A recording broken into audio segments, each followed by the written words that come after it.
Shalom Bapak Ibu semua. Dalam video sebelumnya kita sudah belajar tentang Isa Al-Masih yang kita pahami menurut hadis dari saudara-saudara kita yang dari Islam. Nah, kali ini kita akan membahas tentang Isa Al-Masih menurut Al-Quran. Di dalam Quran surah 19 Maryam ayat 22, maka Maryam mengandungnya lalu ia menyisihkan diri dengan kandungannya itu ke tempat yang jauh. Nah, tempat yang jauh yang dimaksud di dalam ayat ini telah menimbulkan perbedaan pendapat di kalangan para ulama Islam. Ada yang mengatakan bahwa Isa dilahirkan di dekat Mesir dan di pinggiran Syam. Ada yang mengatakan di Bethlehem yang jaraknya 6 km dari kota Ilya. Ada yang mengatakan bahwa Isa itu dilahirkan di Mihrab bagian timur. Ada yang mengatakan bahwa ia dilahirkan di belakang gunung, yang gunungnya sendiri tidak disebutkan namanya. Dan ada yang mengatakan bahwa dia dilahirkan di tempat yang jauh dari perkampungan, yang mana tempat dan nama perkampungan itu juga tidak disebutkan. Dan ada yang mengatakan bahwa dia dilahirkan di dasar lembah, yang mana lembah itu pun tidak disebutkan di mana tempatnya dan apa namanya. Nah, ulama Islam tidak bisa memberikan kepastian di mana Isa Al-Masih dilahirkan. Berbeda dengan Alkitab. Alkitab secara eksak dan pasti menyebutkan bahwa tempat kelahiran Yesus Kristus adalah Bethlehem. Nah, mau tahu alasan lebih lanjut? Tunggu video ini.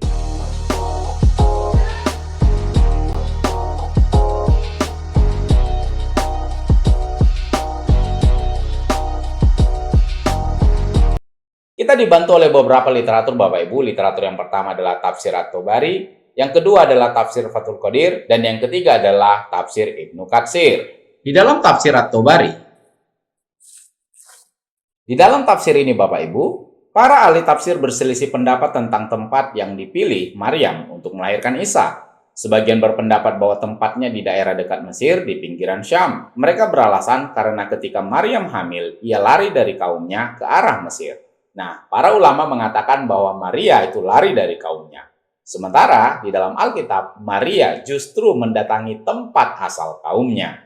Menurut pendapat yang lain, diriwayatkan dari Wahab bin Munahbi pendapat yang lain seperti yang diriwayatkan berikut ini. Ibnu Humaid menceritakan kepada kami, ia berkata, selama menceritakan kepada kami dari Ibnu Ishaq, dari orang yang tidak diragukan kejujurannya, dari Wahab bin Munahbi al-Yamani, ia berkata, ketika masa melahirkan telah dekat dan Maryam merasakan seperti yang dirasakan oleh para wanita ketika akan melahirkan, keluarlah Maryam dari kota Ilya. Saat sampai di desa Bethlehem yang berjarak sekitar 6 km dari kota Ilya, ia melahirkan. Ketika rasa sakitnya tidak tertahan, ia bersandar ke pangkal pohon kurma, tempat penambatan sapi, yang di bawahnya terdapat air yang bening. Ia pun melahirkan di tempat tersebut. Nah, mungkin Bapak Ibu akan bertanya, kota Ilya itu apa Pak Jur? Nah, Ilya adalah sebutan ulama Islam di abad ke-7 untuk kota Yerusalem. Nama Ilya adalah serapan dari sebutan Ilia Capitolina oleh Kaisar Romawi yang bernama Hadrian yang pernah berkunjung ke Yerusalem sekitar tahun 129 Masehi. Jadi dengan kata lain, Ilya adalah sebutan untuk Yerusalem. Nah, dari sini kita bisa lihat Maryam itu keluar dari Yerusalem. Sementara kita tahu sendiri bahwa Maria itu dari Nazaret.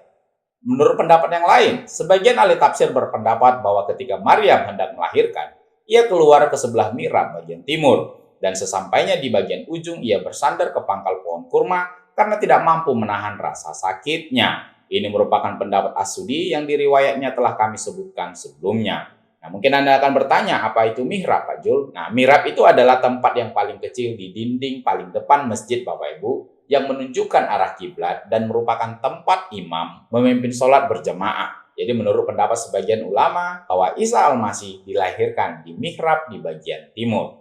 Nah, pendapat yang lain kita bisa lihat di dalam tafsir Fathul Qadir. Di dalam tafsir ini Bapak Ibu, suatu pendapat menyebutkan bahwa tempat ini berada di belakang gunung. Ada juga yang mengatakan bahwa tempat itu merupakan tempat yang sangat jauh dari perkampungan itu. Dan ada juga yang mengatakan bahwa tempat itu di dasar lembah. Nah, di dalam tafsir Fathul Qadir tidak disebutkan namanya, hanya menunjukkan suatu keadaan yaitu belakang gunung atau jauh dari perkampungan dan di dasar lembah. Di mana itu berada? Jawaban yang pasti hanya Allah yang tahu, Bapak Ibu. Nah, bagaimana menurut tafsir Ibnu Katsir? Di dalam tafsir ini Bapak Ibu, para ulama tafsir berbeda pendapat mengenai letak tempat itu. As-Sudi berkata tempatnya di mihrab tempat ia salat sebelah timur dari Baitul Maqdis.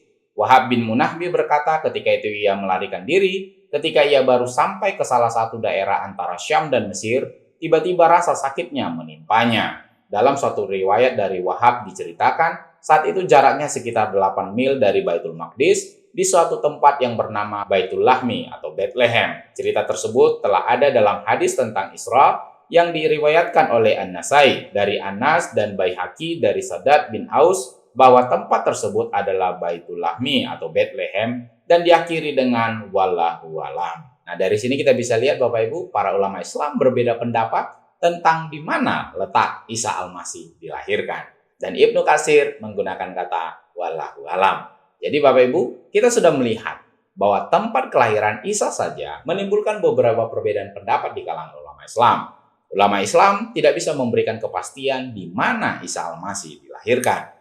Ada yang mengatakan Isa Al-Masih dilahirkan dekat Mesir di pinggiran Syam pada waktu Maryam melarikan diri ke sana. Ada yang mengatakan di Bethlehem yang jaraknya 6 km dari kota Elia. Dan ada yang mengatakan bahwa ia dilahirkan di mihrab di sebelah timur Baitul Maqdis. Ada yang mengatakan di balik gunung yang apa nama gunungnya kita tidak tahu. Ada yang mengatakan bahwa tempat itu jauh dari perkampungan, yang mana nama tempat itu juga tidak disebutkan. Ada yang mengatakan bahwa dia dilahirkan di dasar lembah, dan lembah apa namanya juga kita tidak tahu. Lantas, mana yang benar Pak Jul? Mungkin jawaban yang paling tepat untuk itu adalah, saya kutip dari tafsir Ibnu Katsir, wallahu alam, hanya Allah yang tahu. Nah, bagaimana respon Anda tentang hal itu? Apakah informasi dari ulama Islam itu bisa lebih akurat atau lebih bisa dipercaya dibandingkan dengan Alkitab? Dapatkah pendapat ulama Islam dijadikan sebagai suatu patokan yang pasti ketika mereka menjelaskan tokoh-tokoh yang mungkin mirip dengan Alkitab? Mana yang lebih pasti? Pendapat ulama tentang tokoh Alkitab atau Alkitab itu sendiri? Silakan tuliskan komentar Anda tentang hal itu. Dukung terus channel Tidak Biasa, channel edukasi Kristen dan Murtadin bagi kemuliaan Kristus di Indonesia maupun di bangsa-bangsa. Jangan benarkan yang biasa, tapi biasakanlah yang benar. Tuhan Yesus memberkati.